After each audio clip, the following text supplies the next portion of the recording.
Good day, I'm Cristel Tolentino, BTBTE3 Gimba. Number 1 question. With the new era of technology, will it still be possible for self-paced learning or learning on their own, or still make use of the traditional one? In today's situation, self-paced learning or learning on their own take place the traditional process of learning because the students can now learn their own, rate their own through self-assessment, and finish their tasks on their own time frame. However, we should not forget the process and good outcome of traditional teaching learning mode of education. Number 2 question. As a future educator, why do we need to verify the outcomes of the students for a self-paced learning? For me, we need to verify the outcomes of the students' works for us to assess their progress, determine learning gaps and training needs, to develop remediations for the areas where students need improvement. Last question. Is project method relevant today? Why or why not?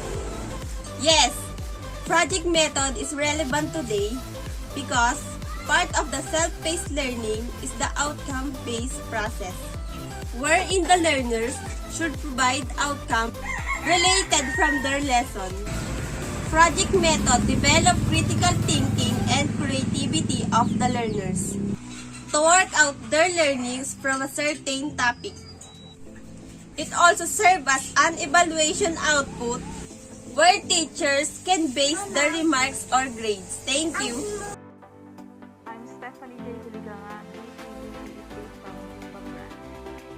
With the new era of technology, will it still be possible for self-paced learning or learning on their own, or still make use of the traditional one? For me, with the new era of technology, it will still be possible for self-paced learning because as of now in our situation, pandemic, we study at home, so the technology is one of our device that we will use. I don't think we still use traditional one because we are not the same as before, that we study face to face. Today we study online, so that self-paced learning is working now.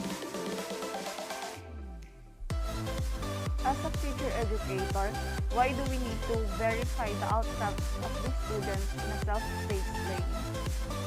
As a future educator, we need to verify the outcomes of the student in a self-paced learning. As I said, we study at home, we study online.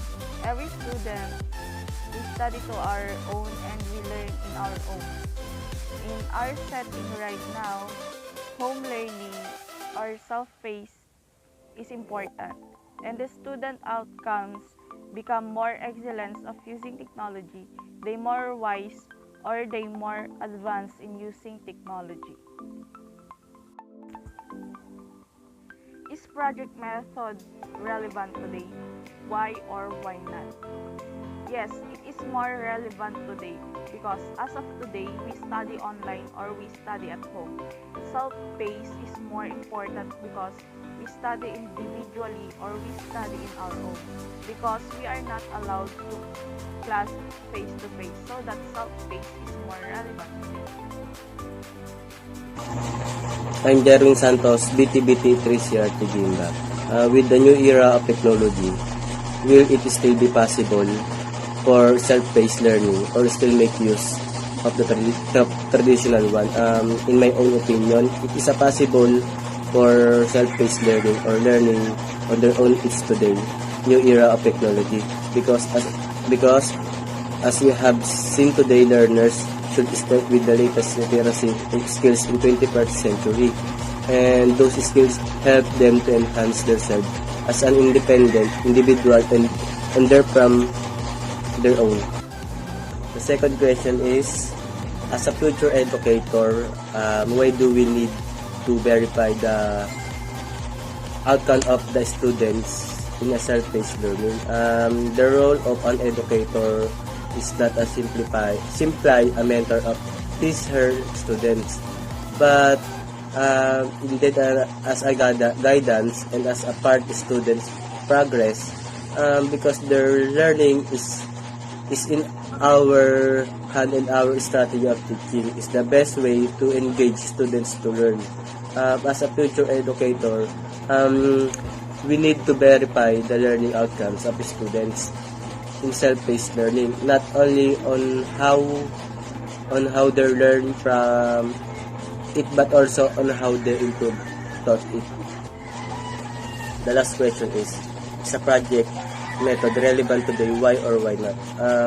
For me, yes, the project method is very relevant today because we are in a 21st century literacy skills where students are as the center of the matter, having a collaborative approach and between learners are one of the interesting environment where our learners could engage and actively participate in activities and tasks. Thank you.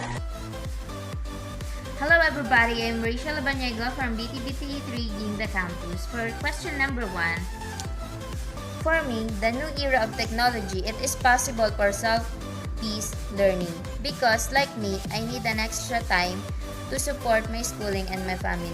And this support and help students to become passionate in their learning process, like teaching skills, changing rules, and increase motivation and self-esteem for an individual students. For me, as a future educator, we need to verify the outcome of the students to see if they make effort or they perform to the task that we will give to them, and to measure if the strategies that I use is still working for teaching process. Yes, project method is relevant today, especially nowadays we are facing the pandemic. It is help to solve problem and social goals. That's it. Hi, I am Alvin Serata, BTBT3, Gimba Campus.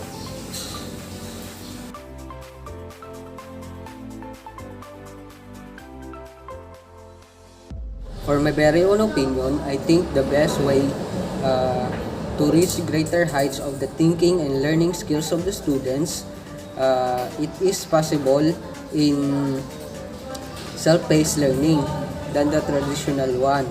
Why? In self-paced learning, they can build and create new critical and thinking skills. Second, they can create a new knowledge. Third, they can create and build their own self-confidence than the traditional one, chalk and talk and spoon feeding.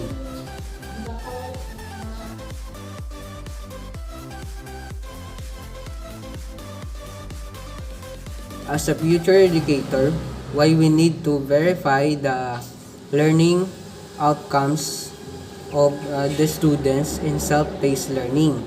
It is to ensure that they learn something new, to build and create a self-confidence, and we are in the 21st century, and they don't need a spoon-feeding learning system, but they need a proper guidance in learning to create new knowledge and ideas in self-paced learning.